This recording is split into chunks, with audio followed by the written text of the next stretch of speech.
Welcome to the Missing Ingredient Podcast with CJ Bruce, where food and beverage founders, operators, and experts share the real strategies behind building successful brands. Let's jump into today's show. Hey, I'm CJ Bruce, and welcome to the show. This is the podcast for founders and leaders of high-impact food and beverage brands who are serious about scaling. Each episode, I sit down with the people who power the food and beverage industry, brand operators, agencies, vendors, creators, and retailers, to unpack what actually works for brands in the $5 to $100 million range. This episode is sponsored by The Missing Ingredient, a food and beverage marketing agency that believes a better future starts with food. We partner with purpose-driven brands to drive growth through smart, results-focused marketing. From brand awareness and performance marketing to content, influencer partnerships, and AI-driven workflows, we act as a true strategic partner invested in your long-term success. To learn more about how we help food and beverage brands grow, visit themissingingredient.com today. I have Chad Franzen here of Rise25, who has done thousands of interviews with successful entrepreneurs and CEOs, and we have flipped the script, and he will be interviewing me. Chad, welcome to the show. Hey, thanks so much, CJ. Great to talk to you again.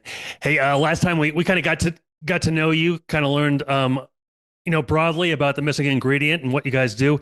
And today I thought maybe we'd dive a little bit deeper into, your approach to marketing food and beverages.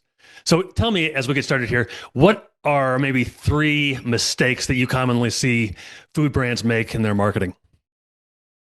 Great question. We'll just dive right in. So one of the most common mistakes that we see is trying to do too much at once.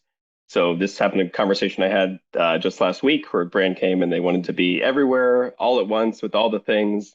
There's a lot of shiny objects out there and you feel like you need to do paid media and email and influencers all at the same time. And really, it's not the best to spread yourself that thin unless you have the budget and resources to tackle it well. So we think about it in the building blocks, start with what makes the most sense for your brand, where your audience is, and the existing resources you have, and build from there. So spreading yourself too thin is definitely one of the mistakes. I think another mistake that food and beverage brands will make is focusing too much on the bottom of the funnel. So bottom of the funnel is important. That's where you're getting people to convert and to buy your product. However, and we talked about this a little bit last time, you tap out on the bottom of the funnel. There's only so many people that are in market ready to buy right now. So if you're not consistently thinking about building your awareness, educating consumers and bringing them in long term, you're not going to have a really sustainable business. So focusing too much on the bottom of the funnel is another mistake. Sure. So for first timers, is there typically a channel that's best for them, or can it really vary depending on who they are and their history or whatever? So there's usually part of it depends on where you sell your product. And so if you're a D2C, you're selling on your website, you got to get everything dialed in with your website first. We always recommend getting your email dialed in as well, at least the most basic flows. So you're capturing emails, you're communicating them with them right away. You have your abandoned cart, you have your post-purchase, all of that's set up so that when you start to drive traffic, you already have, the kind of ways to capture and continue to communicate with people. And then beyond that, when you think about social media or paid media or influencers, part of it depends on the brand, the product. So how do you convey the product benefits, right? Who are you targeting with that product? So for example, if it's younger consumers, more of a Gen Z consumer, then something like TikTok would make more sense to start earlier versus if it's an older consumer, maybe a Gen X or a boomer consumer, right? That doesn't make as much sense to be on TikTok. So thinking about where is your audience? And then the other piece we think about is, what are the resources, which I mentioned earlier, that you have to actually create content and be on the platform consistently. So if you are already a TikTok native founder and you're comfortable being on camera and you're comfortable making that short form video content, it makes a lot of sense to be on the platform because you can do it yourself and you're comfortable being there. If you're not comfortable on camera, then it's a matter of sourcing, a creator that's going to be posting on your behalf, and it just takes more time and energy and budget. Or maybe if you're a great writer, then communicating via email and building that list. And again, it's a lighter lift for you. You're more comfortable with that channel. So we think about those different aspects when we really recommend where brands start. Are there any maybe common questions that new clients have for you when they come and start working with you? A lot of common questions. I think how soon can we get started is a common question. Right? What results can we expect to see? How does it work with our team? It's another question. I'm often the one who's having these initial conversations. And so what does it look like beyond the initial conversations? And for that, we talk about, we have a dedicated account manager for every client that comes on board. And then we build our team around specialists. And so we have specialists for the different service areas we offer. So email marketing or paid media. And so the account manager is really the lead. They bring in the specialists to help, depending on what the service mix looks like. And then I continue to be involved in more of a senior strategy role, which is also often a question that we get asked in onboarding. Is managing expectations part of your process? I could see maybe I'm thrilled about this new TikTok thing that I just put out there, and it's been up for 5 minutes and the phone's not ringing. What's the problem? Yeah, absolutely. I think that's a core piece up front in a few. It comes out in a few ways. I think first is getting alignment on your business objectives. So sometimes we'll come, we want more followers. Like, do you really want more followers? Or are you trying to bring in new customers? Are you trying to drive sales at Kroger, right? What is the actual business objective that you're trying to achieve? And so we always start with that. And then from there, we back into how can we measure that, right? Sometimes we can measure it very directly. If you're talking about follower growth, you're talking about new email subscribers, we can measure that and optimize for that directly. If it's something more indirect, like specific sales at a retailer where you don't have that data directly to optimize against, we come up with proxy metrics like, well, how do we know that we're working toward that goal? And so it could be aligning on people seeing our ads or engaging with our ads within a certain radius of where you have retail distribution. So aligning on those, what the key business outcomes are, and then how we're going to measure those outcomes up front it sounds simple, but it actually does take some time to really drill it down, get specific. And then from there, we can project out estimated results. And so if brand new, it's not something you've done before, we use that. We estimate results based on benchmarks, past campaigns that we've ran. If a brand has run some campaigns and they're coming to us, maybe they've done it in-house or with a contractor, we'll look at the data of what they've already run and use that plus some assumptions around, well, if we get in and we optimize things, how do we expect those results to improve? So we'll always set targets from the beginning with the client and base those targets on, again, their business outcomes. Then how can we measure that? So from there, we know going in roughly, what we can expect. And then very quickly, we take that first party data and use that as our new benchmarks. Like, okay, this is what we got. How can we iterate and improve? And what have we learned? And then it's really that continuous improvement process from there. We talked about mistakes that brands often make in their general approaches to food and marketing. What about during a product launch? Have you seen any common mistakes in that regard? Starting too late. Hmm. So, your product's coming out next week. It's too late, right? You need it. You can obviously do some things around that, but the earlier you start and the earlier you're planning and the earlier you're planting seeds, the better. And so this comes in many different ways, right? Building a list of people that already know your brand, they're familiar with your products. How do you communicate with that known audience, and segmenting those people out? So for that, people who have purchased from you before, speak to them in one way. People who are maybe in your orbit that haven't purchased, but they might be interested in this new product, you want to speak to them in a different way. And then it could be a third group of people who, you're launching a totally new product that's maybe different type of product. So you had pasta and you're launching crackers. That's going to reach a different audience, a different group of people. So how do you now introduce your brand to those people? And so thinking about all those different touch points, planning well ahead for that to be able to, drip and build some anticipation, even reach out to, influencers to get them some product ahead of time, to have them then build up some content so that it really feels like a big launch. So I think starting too late is a big piece. And then also, not thinking about the kind of different ways you want to introduce your product to different audience segments would be another key piece that people make a mistake with on new products. So if you had, how much time is a good amount of time before a product launch to start thinking about it? Like, what's the smallest amount of time that you would recommend? I'd say a month. Okay. If you're going to get a month out, we have a month before the product's going to be released and ready to go. That gives you some time to start to, again, plant the seed and have some communication. The other things to think about, the thing we say a lot with this is you don't create your own false urgency, right? If you haven't said anything to anyone, no one's expecting this product to come out, right? Don't force yourself to, hey, well, we have to release it because it's going to be available on this day, when you can maybe buy yourself a little bit more time to, again, create more assets, have more of a communication plan around the product launch. If no one else is waiting for it, right, you can give yourself some time to really structure it in a smarter way that'll have more impact in the long run. So we talked a little bit about channels and maybe the appropriate ones. What about influencers? That's always kind of an interesting topic. How should a brand approach working with an influencer and maybe pricing when working with an influencer? So the working with an influencer, part of it goes back to starting with your brand, your target audience, and what are the key benefits and usage occasions too that you want to think about with your product. And so starting with that, really building out a brief is usually how we start. So what are the key things you want to say, the key audiences you want to reach? How do you want to showcase the product? And then from there, you can do research on influencers to then find influencers that are naturally fitting that brief, right? Whether it's the audience they're speaking to, you're targeting moms. You can find moms who are influencers who are about healthy snacking for their kids, right? And then that gives you a jump start on who you want to find and how you want to vet them.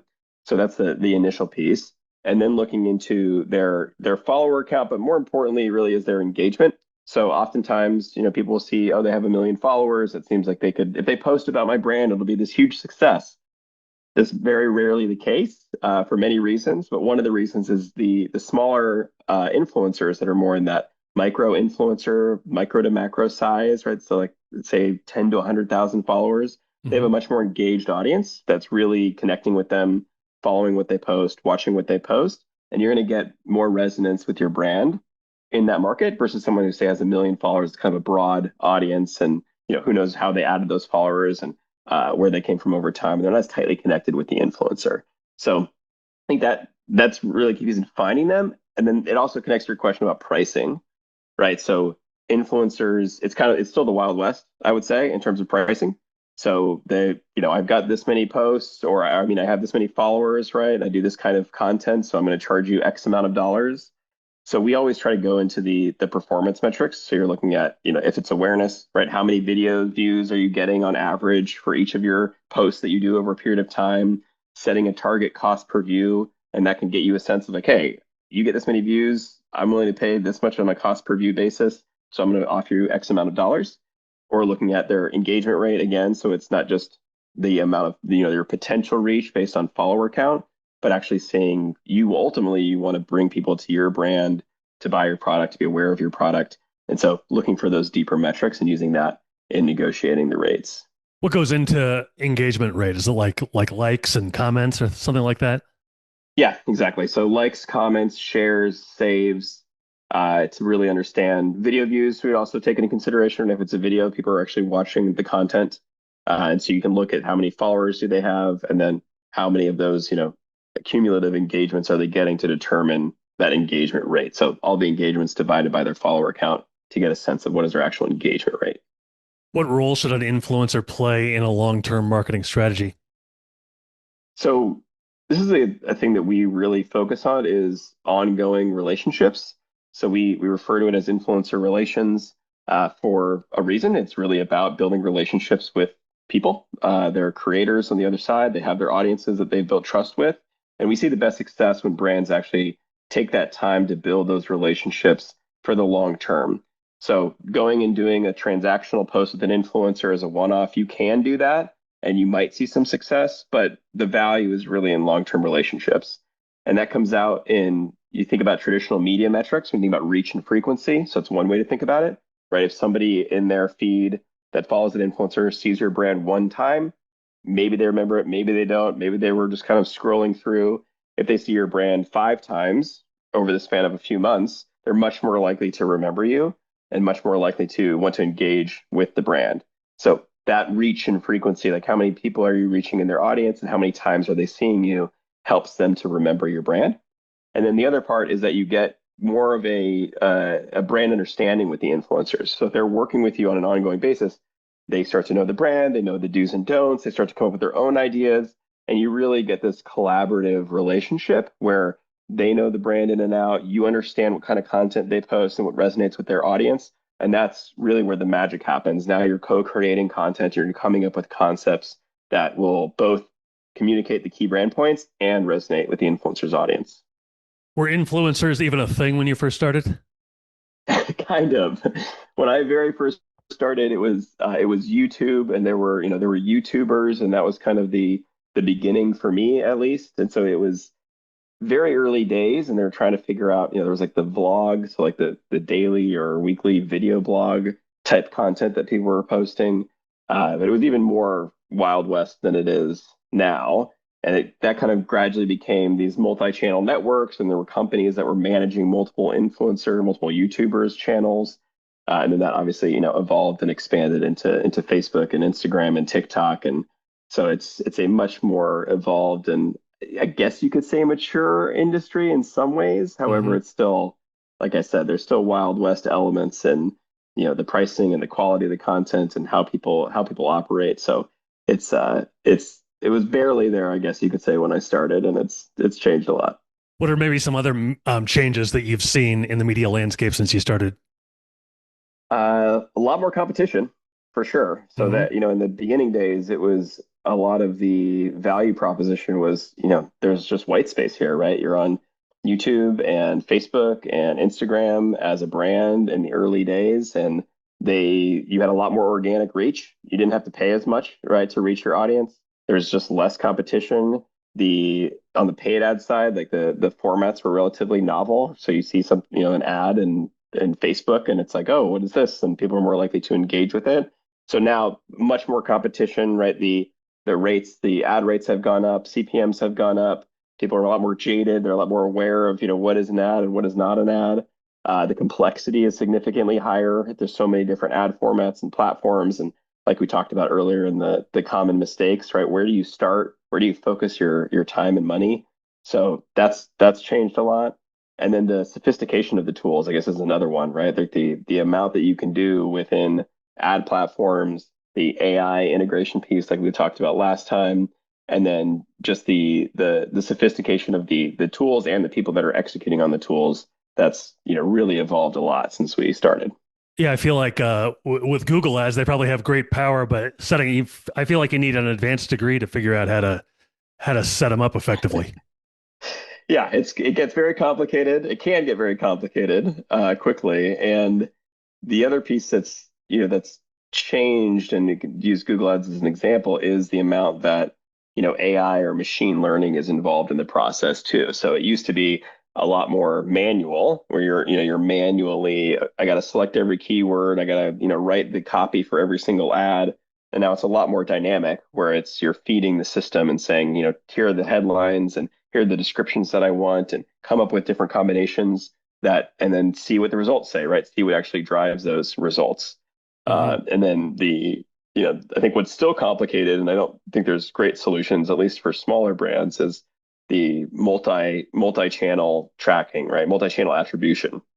You're Hmm. running ads on multiple places, and how do you know where people come from and what actually converted? And that might be a third mistake, going back to your first question about how people thinking that you're going to know exactly what happens at every step of the path just because it's digital, right? Well, can't we track every single step of all the things? And I think it was Google coined the term about the messy middle, where it's like, well, we can kind of know where it started and we kind of know where it ended, but what happens in the middle? There's still some assumptions, there's still some art in there. It's not perfect science. So that's, just something else that you're constantly monitoring and trying to deal with. Yeah, Google also, they have these recommendations for you, but I think it takes a little nuance to consider: are those recommendations that would benefit you or benefit Google more? This is a great topic. It's true of every ad platform. Oh yeah. It's something that we deal a lot with, right? So yeah, Google Ads, you go in there, they make a recommendation. Meta, you'll get hit up by a Meta advertising rep, and they'll make recommendations. And that's always the first lens that we go through: does this make sense for the brand, or does it make sense for the platform? And of course, there are some things where it makes sense for both, but very often the case is that they're trying to sell through something, or they're trying to pump up certain numbers, and their recommendations aren't specific to you. And it's true for Meta, it's true for Google, it's also true for retail. So retail media networks, right, as retail channels come online with, Target, Kroger, Albertsons, et cetera, and they want you to spend ad dollars with them, or you're required to spend ad dollars with them. Oftentimes it's benefiting the retailer because they're getting, it's basically free money for them, and they get you as a part of a promotion. But always asking that extra question, like, how does this benefit the brand? And is it really tied to our goals and what we want to achieve. And so that's something else that we often end up helping clients with, especially when there's required spend. How do you maximize this that benefits your brand, both with this specific retailer, but also more broadly in helping to, drive awareness or drive your business goals. Is there maybe a minimum budget that a brand should have in terms of expecting real results? I mean, we like to say, minimum planning would be 10 grand a month, like all in budget, like thinking about you're going to spend $10,000 a month, right? $120,000 a year marketing budget. And that's, a mix of what would be kind of service fees and pass-through expenses on paid media or paid influencers. So that's, again, rough numbers. A better way to think about it is thinking about the channel and thinking about your acquisition numbers, right? What does it cost for you to acquire a customer? What does it cost for you to sell a product? How many do you need to sell in order to, to break even? How many do you need to sell in order to learn on an ad platform? Like there's a certain amount of money that you need to spend to be able to have those learnings quickly enough. And that can get you to a minimum spend from a paid media perspective. But that's generally, we think about that like 10 grand a month, like have that as a marketing budget as a baseline. And that gives you enough to test and learn and kind of find paths where you then reinvest and scale. You talked about, a mistake can be just targeting the bottom of the funnel. How do you kind of help your clients or brands decide between prioritizing awareness versus direct response? So it's starting with auditing with where they're at and what they're doing. So we do generally recommend you get that bottom of the funnel right before you start to drive new people in. So making sure that you're converting people on your website, that you're getting people to sign up for your email list. Those people are then buying product. Your product page looks good. You've got reviews on the product page. Just some best practices, like the bottom of the funnel is solid. You've got retargeting ads set up, all of those things. So then when you do start to drive people in, that you have a more likelihood of converting them and the ability to continue to communicate with them over time. So that's one thing that we generally will look at. And then you can see over time. So if a brand comes to us and they've been, say, running ads and they've kind of stagnated in their scaling of new customer acquisition, or those costs start to tick up, they're not sure what's going on. The creatives that we're converting aren't converting anymore. Those are kind of signs that you need to start to build that top of funnel. Like you need to bring more people in. So it could be more varied creative. It could be trying different platforms, different channels with your product and seeing if you can reach new audiences. So those are some of the things that we'll look at and try to figure out where are they at in the overall customer journey and where do they maybe need to plus some things up in order to drive better results. Last question for you. So when a brand, maybe they just started advertising and they've spent a lot of money, but haven't had much return. So they come to you and they say, we just need more sales fast. What's your, how do you kind of respond to that? If they've been running things for a while, then the first thing we want to do is diagnose what's happening there, right? Mm-hmm. Something's broken in that. And that can be, in the best case scenario, you go and it's like, oh, well, the way you're structuring your campaigns, your creative is limiting your reach, and there's ways that you can adjust that and make things better.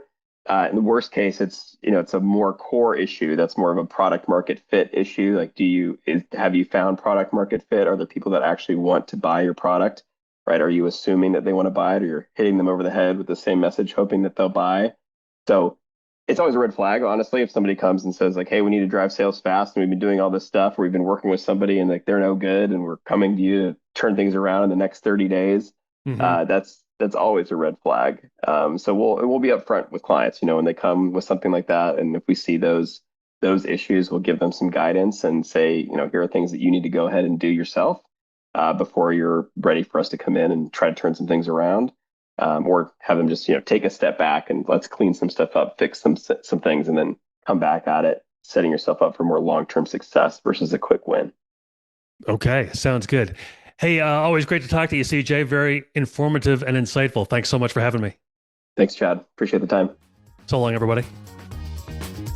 Thanks for listening to the Missing Ingredient podcast. We'll see you again next time, and be sure to click subscribe to get future episodes.